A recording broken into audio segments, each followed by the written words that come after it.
요즘 주변을 보면 레몬을 챙겨 드시는 분들이 참 많아졌습니다. 아침에 레몬물 한 잔으로 하루를 시작하신다는 분도 계시고 입맛 없을 때 레몬즙 몇 방울 떨어뜨려 드신다는 분들도 계시죠. 레몬 하면 다들 이렇게 말씀하십니다. 비타민 많다더라, 면역력에 좋다더라, 몸이 가벼워지는 느낌이 든다 하고요. 실제로 레몬은 오래전부터 건강에 좋은 과일로 알려져 있고 해외에서도 매일 식탁에 오르는 아주 흔한 식재료입니다. 그런데 여기서 한 가지 시니어분들께는 꼭 짚고 넘어가야 할 부분이 있습니다.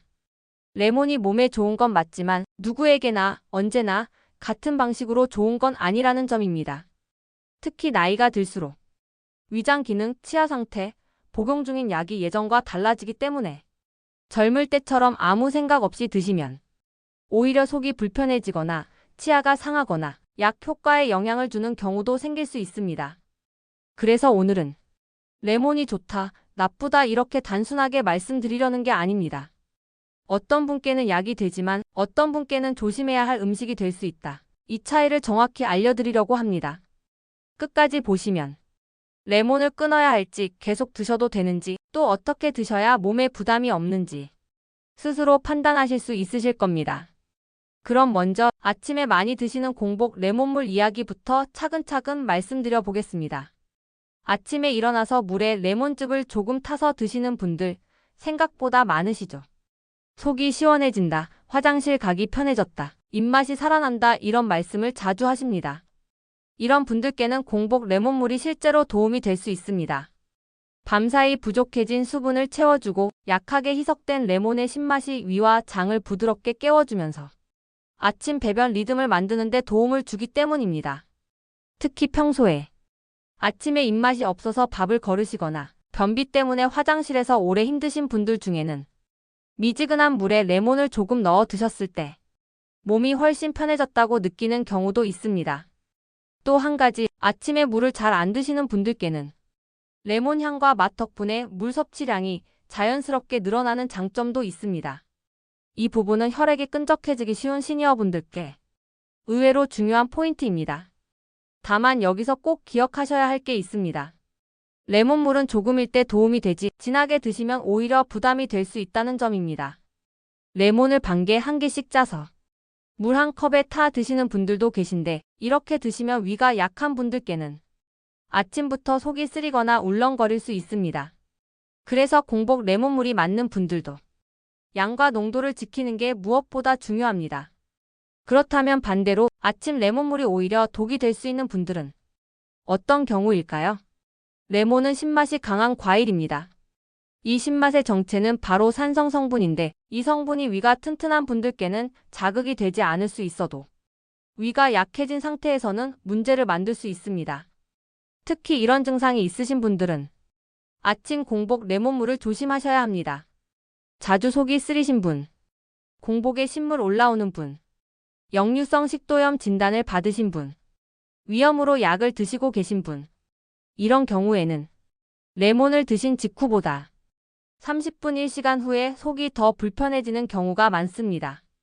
처음에는 괜찮은 것 같다가 가슴이 답답해지거나 신물이 올라오거나 속이 따끔거리는 느낌이 들 수 있습니다. 나이가 들수록 위 점막은 얇아지고 위산 조절 능력도 떨어지기 때문에 젊을 때는 괜찮았던 음식이 어느 순간부터는 갑자기 부담이 되기도 합니다. 그래서 예전에는 괜찮았는데 요즘은 레몬만 먹으면 속이 안 좋아요. 이런 말씀을 하시는 분들이 생기는 겁니다.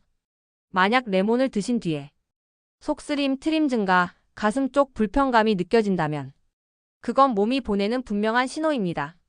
이럴 때는 억지로 계속 드시기보다는 공복 섭취는 피하고 식후에 아주 연하게 드시거나 잠시 중단하시는 게 맞습니다. 레몬은 건강식품이지만 위 건강 앞에서는 예외가 아닙니다. 그렇다면 또 한 가지 많은 분들이 놓치고 계신 부분이 있습니다. 바로 치아입니다. 레몬을 꾸준히 드시면서 이 시린 느낌이 왜 생기지? 이렇게 느끼신 분들 생각보다 많습니다. 이건 단순한 기분 문제가 아니라 레몬의 산 성분이 치아 표면에 영향을 주기 때문입니다. 우리 치아 겉면에는 치아를 보호해주는 단단한 막, 범랑질이 있습니다. 레몬처럼 산성이 강한 음식이 자주 닿게 되면 이 범랑질이 조금씩 약해지면서 찬물이나 뜨거운 물에 치아가 시린 증상이 생길 수 있습니다. 특히 시니어 분들께는 이 부분을 더 조심하셔야 합니다. 나이가 들수록 잇몸이 내려가면서 치아 뿌리 쪽이 노출되기 쉬운데 이 부분은 산에 훨씬 약하기 때문입니다. 그렇다고 해서 레몬은 절대 드시면 안 됩니다. 이런 말씀을 드리려는 건 아닙니다. 먹는 방법만 조금 바꾸시면 됩니다. 첫째, 레몬을 드신 직후에는 이를 바로 닦지 마시는 게 좋습니다. 산에 노출된 직후에 양치질을 하면 오히려 치아가 더 쉽게 마모될 수 있습니다. 이럴 때는 물로 입안을 한두 번 헹군 뒤 30분 정도 지나서 양치하시는 게 안전합니다. 둘째, 레몬물을 드실 때는 빨대를 사용하는 것도 도움이 됩니다. 치아에 직접 닿는 걸 줄여주기 때문입니다. 셋째, 레몬을 반드시 충분히 희석해서 드시는 것이 중요합니다. 지날수록 치아 자극은 훨씬 커집니다. 이 세 가지만 지켜주셔도 레몬 때문에 치아가 상하는 위험은 크게 줄일 수 있습니다.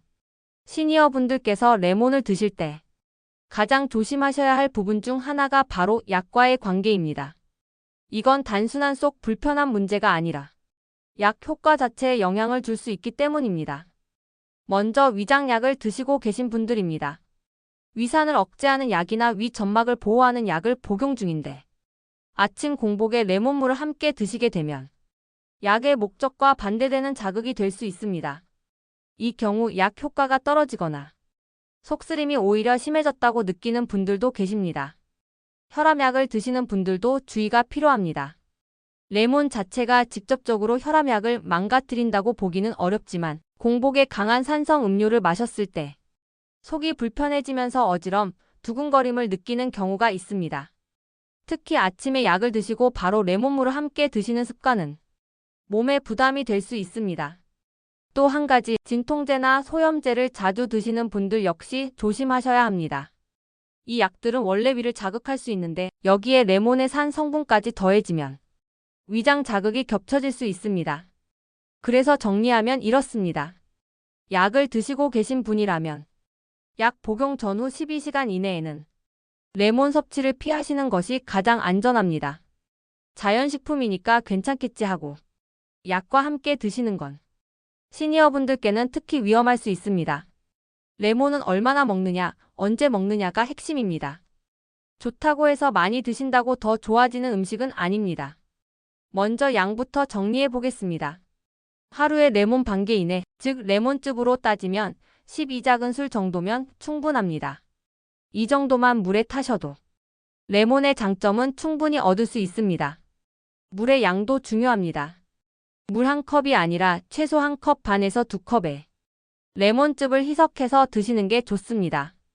싱거운 것 같다 싶을 정도가 위와 치아에는 가장 부담이 적습니다.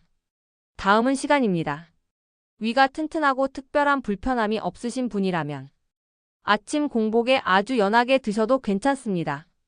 하지만 조금이라도 속이 예민하신 분들은 공복보다는 식사 후 30분쯤 지나서 드시는 쪽이 훨씬 안전합니다.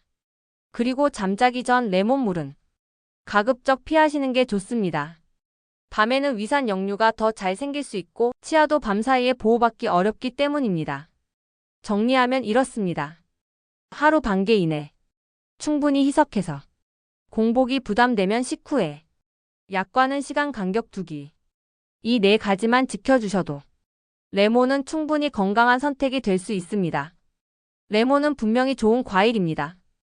비타민도 풍부하고 상큼한 맛 덕분에 식습관을 바꾸는 데도 도움이 되는 식품입니다.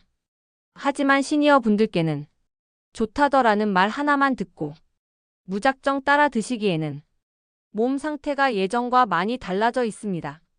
위가 약하신 분, 역류성 식도염이나 위염이 있으신 분, 치아가 시리거나 잇몸이 약해지신 분, 여러 가지 약을 함께 드시고 계신 분이라면 레몬은 조금 더 신중하게 드셔야 합니다. 오늘 말씀드린 것처럼 진하지 않게 양을 지켜서 시간 간격을 두고 몸 반응을 살피면서 이렇게만 드신다면 레몬은 약이 될 수도 있고 괜히 피곤함을 더하는 음식이 되지 않을 수도 있습니다. 중요한 건 남들 따라 드시는 게 아니라 내 몸에 맞게 조절해서 드시는 것입니다. 오늘 영상이 레몬을 계속 드셔야 할지 잠시 쉬는 게 좋을지 판단하는데 조금이라도 도움이 되셨다면 좋겠습니다.